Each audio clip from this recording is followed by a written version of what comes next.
जी students, अब हम चलते हैं हाइपोथेसिस की तरफ। सबसे पहले डिफाइन करते हैं कि हाइपोथेसिस है क्या, उसके बाद हम चलेंगे हाइपोथेसिस टेस्टिंग की तरफ। An assumption about certain characteristics, explanation और feature about a population. Hypothesis basically एक ऐसी स्टेटमेंट होती है जो कि पॉपुलेशन के कैरेक्टरिस्टिक्स या उसको एक्सप्लेन कर रही होती है।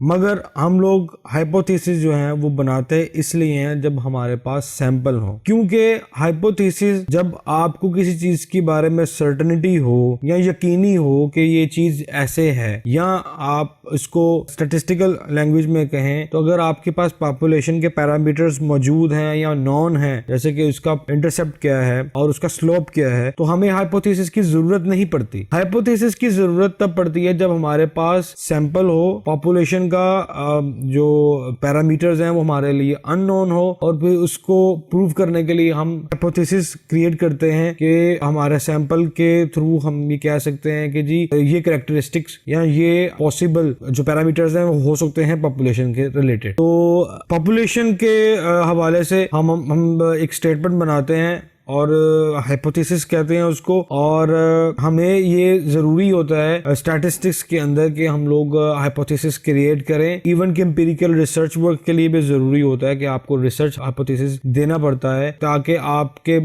उस स्टेटमेंट को या उस हाइपोथेसिस को आप आगे फर्दर मुख्तलिफ टेस्ट के थ्रू जो है चेक करते हैं कि क्या आपका वो हाइपोथेसिस अबाउट द पॉपुलेशन ठीक है कि नहीं ठीक। उसके लिए कुछ क्राइटेरियाज होते हैं, अगर उस क्राइटेरियाज के ऊपर आपका जो टेस्ट है वो पूरा उतर रहा है तो आप कह सकते हैं कि आपकी हाइपोथेसिस या आपकी स्टेटमेंट जो है जो आपने पॉपुलेशन के बारे में लिखी है वो ठीक है कि नहीं। तो एक नल हाइपोथेसिस होता है और एक अल्टरनेटिव हाइपोथेसिस होता है। हम एग्जांपल लेते हैं, मिसाल के तौर पे हम कहते हैं कि बीटा 2 यानी कि स्लोप, आपकी पॉपुलेशन की जो रिग्रेशन लाइन है उसका जो स्लोप है वो आपका 0.3 के बराबर है। ये आपका नल हाइपोथेसिस होता है। और इसका अल्टरनेट यानी कि अगर ये नहीं होता तो H1 आपका अल्टरनेट होता है। अल्टरनेट हाइपोथेसिस में आप कहते हैं कि या ये 0.3 के इक्वल नहीं है। दो बातें होती हैं, या हाँ या ना। तो हाँ आप कह रहे हैं कि जी इक्वल्स 0.3 है, वो नल हाइपोथेसिस, और 0.3 के इक्वल्स नहीं है तो ये अल्टरनेटिव है। आप ये टू टेल कहा जाता है क्योंकि 0.3 से बड़ा भी हो सकता है और छोटा भी हो सकता है आपका जो पॉपुलेशन का जो स्लोप है। इसी तरीके से एक और कंडीशन हमारे पास होती है, यहाँ तो हम उसको वन टेल हाइपोथेसिस भी कहते हैं, जिसमें हम कहते हैं कि या तो वो बराबर है 0.3 के या उससे बड़ा है, या आप कहते हैं कि या उससे छोटा है। तो ये दो तरह के आपके पास हाइपोथेसिस की टाइप्स आ गई। Hypothesis testing is used to infer the result of a hypothesis performed on sample data from a larger population. The test tells whether or not its primary hypothesis is true. Hypothesis testing is made on a random sample of the population to get the statistical inferences about that particular population. Hypothesis testing क्या है? आपके पास sample मौजूद है, आपने एक hypothesis बनाया, अब आपने उस सैंपल्स की मदद से मुख्तलिफ पैरामीटर्स और मुख्तलिफ स्टैटिस्टिकल टेस्ट के थ्रू आपने ये जज करना है कि क्या आपका हाइपोथेसिस इतना स्ट्रॉन्ग है कि जो सैंपल ने बताया है, जो आपने पॉपुलेशन के बारे में लिखा है। अगर वो ठीक है तो फिर आप उसको लेके आगे मूव करते हैं। अब ये है कि आपने हाइपोथेसिस को टेस्ट करना है, और टेस्ट किस तरह करना है, मुख्तलिफ टेस्ट लगा के स्टैटिस्टिक्स, और आपने सैंपल की मदद से जो पैरामीटर्स निकलते हैं आपने उसको इस्तेमाल करते हुए आपने देखना है कि क्या आपकी हाइपोथेसिस की कौन सी स्टेटमेंट जो है ना आपकी पॉपुलेशन के बारे में ठीक हो रही है और कौन सी नहीं। अब ये है कि हमारे पास दो तरीके होते हैं हाइपोथेसिस टेस्ट करने के, एक है कॉन्फिडेंस इंटरवल और एक है टेस्ट ऑफ सिग्निफिकेंस। ये दोनों चीजें आप ऑलरेडी पढ़ चुके हैं इसी चैप्टर के पिछले टॉपिक्स के अंदर। मैं यहाँ पे फिर बता देता हूँ कि टेस्ट ऑफ सिग्निफिकेंस या लेवल ऑफ सिग्निफिकेंस का जो टेस्ट है, लेवल ऑफ सिग्निफिकेंस क्या है, टाइप 1 एरर करने की प्रोबेबिलिटी। और जब 1 में से आप लेवल ऑफ सिग्निफिकेंस निकाल देते हैं तो आपके पास कॉन्फिडेंस इंटरवल बचता है। तो ये दोनों अलग अलग अप्रोचेस हैं जिसकी मदद से आप हाइपोथेसिस को टेस्ट कर सकते हैं। सबसे पहले टू साइडेड और two tail test in confidence interval. देखिए कॉन्फिडेंस इंटरवल आपने देखा था कि एक बेल शेप के अंदर आपकी अपर और लोअर लिमिट बनती है, तो इसको कहते हैं two tail confidence interval approach. यानी कि आपने पहली एग्जांपल जब पढ़ी थी तो उसमें आपको कहा था कि हमारा पॉपुलेशन का स्लोप यानी कि बीटा 2 इक्वल्स 0.3। अब आप उसका अल्टरनेट लिखते हैं कि नॉट इक्वल्स टू 0.3, यानी कि 0.3 से ज़्यादा भी हो सकता है और कम भी हो सकता है, यानी कि दोनों साइड पे, प्लस और माइनस की साइड पे, इसलिए हम इसको टू टेल कहते हैं। अच्छा, हम एग्जाम्पल की तरफ पढ़ते हैं। To illustrate the confidence interval approach, look at the consumption income example, the estimated MPC। ये एक एग्जाम्पल हमने एग्जाम्पल के तौर पर लिया था कि कंजम्पशन और इनकम की थ्योरी को लेते हुए इकोनॉमिक्स की चल रहे थे। थ्योरी कहती है कि आपकी इनकम जब बढ़ती है तो आपकी कंजम्पशन भी बढ़ती है, और आपकी कंजम्पशन किस चीज़ के वजह से कि वो किस चीज़ पर डिपेंड कर रही होती है, एमपीसी यानी कि मार्जिनल प्रोपेंसिटी टू कंज्यूम। आपकी इनकम के कितने बढ़ने से आपकी कंजम्पशन में कितना इजाफा हो रहा है। तो आपकी टोटल कंजम्पशन जो है वो MPC marginal propensity to consume के ऊपर डिपेंड करती है, जो कि चेंज इन इनकम से मल्टीप्लाई होती है। तो बहरहाल ये एग्जांपल है। तो हमने सपोज किया कि बीटा 2 एस्टिमेटेड यानी कि बीटा 2 हैट इज 0.5 है, और हम लोगों ने हाइपोथेसिस बनाया है, नल हाइपोथेसिस के बीटा 2 जो कि पॉपुलेशन का स्लोप है, पॉपुलेशन का जो पैरामीटर है बीटा 2 हम इक्वल्स 0.3 है, और अल्टरनेट जो उसका हाइपोथेसिस है वो नॉट इक्वल्स टू 0.3 है। That is the value MPC is 0.3। मतलब वो एग्जांपल में हमने दिखा था कि जो बीटा 2 है पॉपुलेशन का या एस्टिमेटेड का, उसको एमपीसी से डिनोट किया होता है, लेकिन जस्ट ये एग्जांपल है, इसको कंफ्यूज करने की जरूरत नहीं है। हम बीटा 2 एस्टिमेटेड और बीटा 2 जो पॉपुलेशन का 0.3 के इक्वल्स हम लोगों ने हाइपोथेसिस बनाया है, इस पे ही रहते हैं ताकि कंफ्यूजन ना हो। Under the null hypothesis, but it is less than or greater than 0.3 under the alternative hypothesis. The alternative hypothesis is a two-sided hypothesis. It reflects the fact that we do not have a strong expectation about the direction in which the alternative hypothesis should move from the null hypothesis. यही चीज़ जो मैंने पहले बताई है, ये उसी को explain कर रहा है कि हमारा अल्टरनेटिव जो है वो हमें ये नहीं बता रहा कि आप पॉजिटिव उनके 0.3 से ऊपर जा रहे हैं या 0.3 से नीचे जा रहे हैं। इधर वे वो जा सकते हैं, इसलिए इसको टू साइडेड कहते हैं। Is the observed beta 2 hat compatible with H0 यानी कि नल हाइपोथेसिस?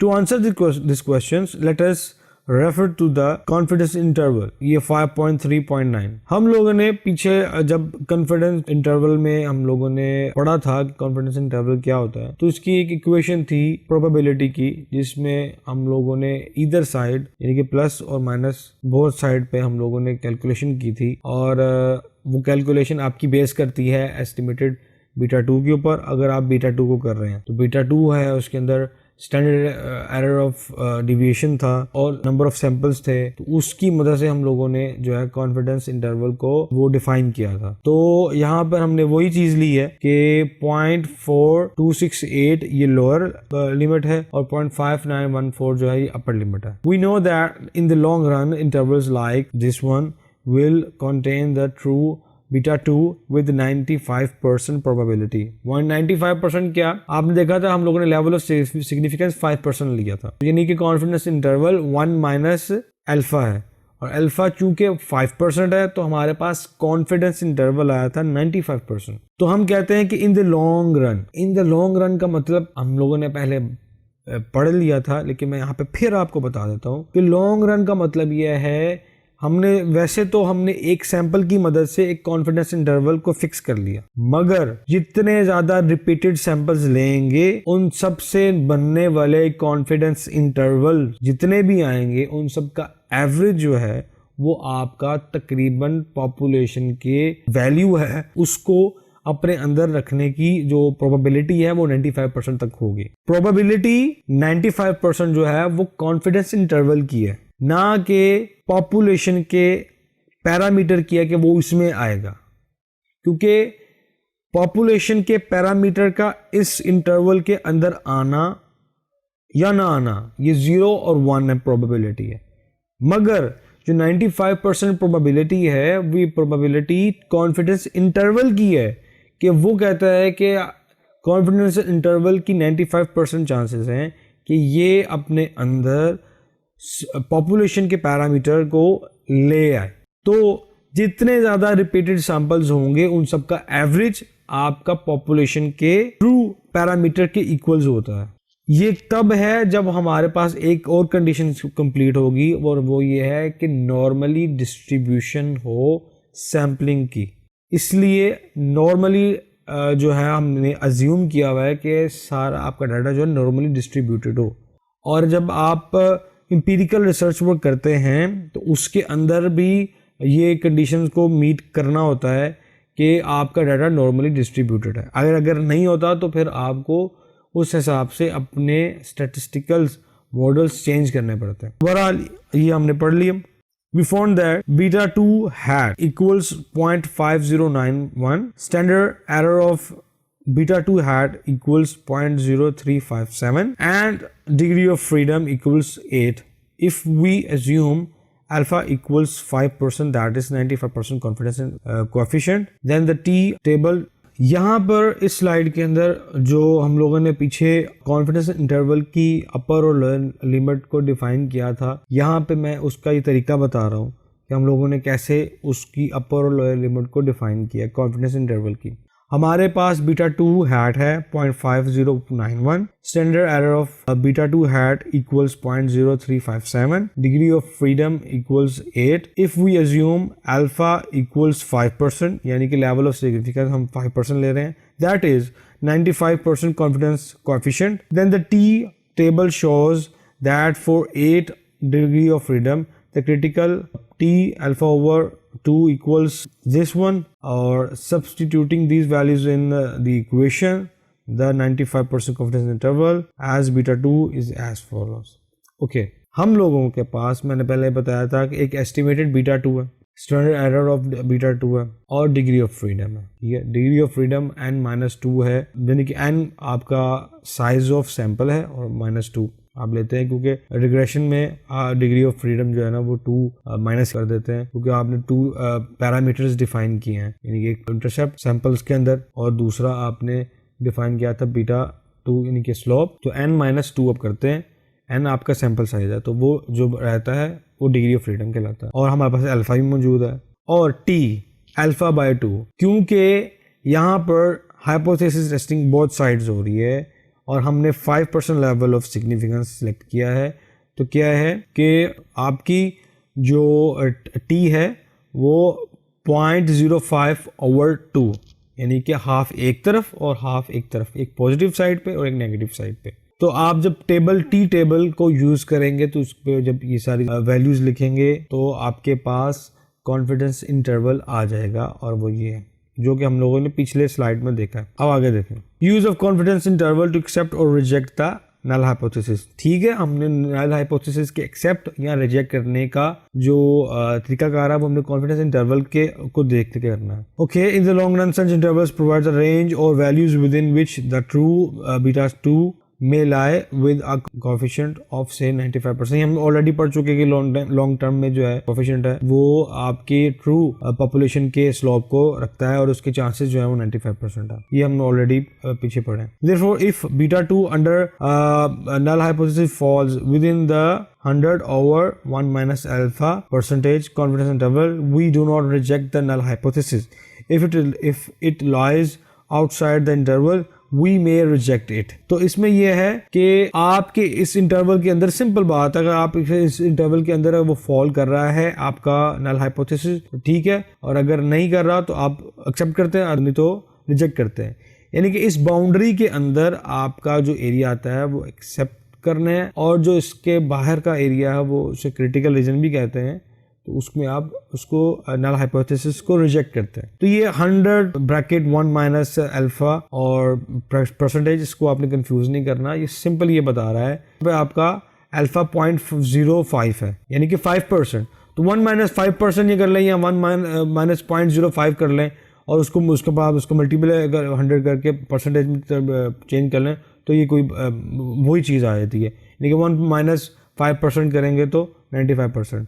ये रूल भी आपका मैंने बता दिया, यही कह रहा है। Following this rule beta 2 equals 0.3 clearly lies outside the 95% confidence interval. आपने ये देखा मिनिमम वैल्यू 0.4 है और मैक्सिमम वैल्यू है 0.5। इनके दरमियान अगर 0.59, इनके दरमियान अगर आपकी जो नल हाइपोथेसिस आता है तो आप इसको एक्सेप्ट करेंगे, अदरवाइज को रिजेक्ट करेंगे। 0.3 जो है वो आपका 0.4268 से बिलो है, यानी कि आपका लोअर लिमिट से बिलो आता है आपका नल हाइपोथेसिस पॉपुलेशन के हवाले से, इसलिए तो आप उसको रिजेक्ट करेंगे। ये ग्राफिकली उसने एक्सप्लेन कर दिया और इसमें बताया गया है यही चीज़ कि values of β2 lying in this interval और plausible under H0 with 95% confidence, hence do not reject H0 if β2 lies in this region.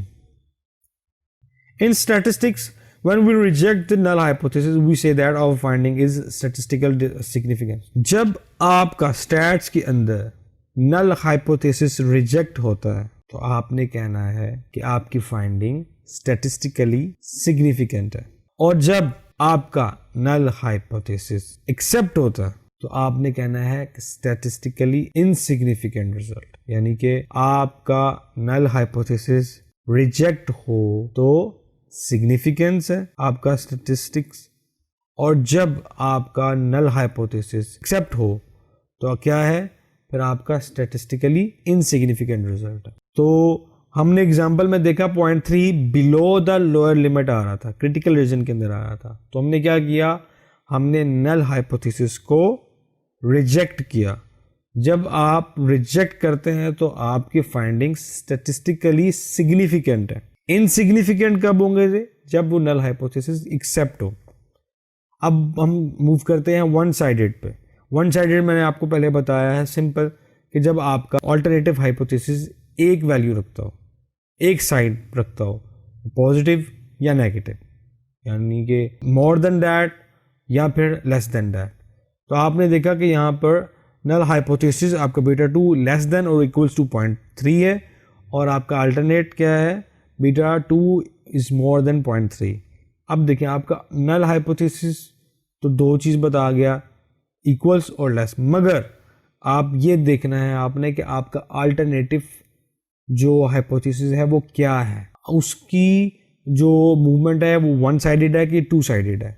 इस केस के अंदर β2 जो है वो आपका वन साइडेड जा रहा है 0.3 से मोर देन, तो इस सूरत हाल में इसको कहेंगे कि वन टेल्ड या one sided hypothesis which we will going to test. Perhaps economic theory or prior empirical work suggests that the marginal propensity to consume is greater than 0.3. Although the procedure to test this hypothesis can be easily derived from.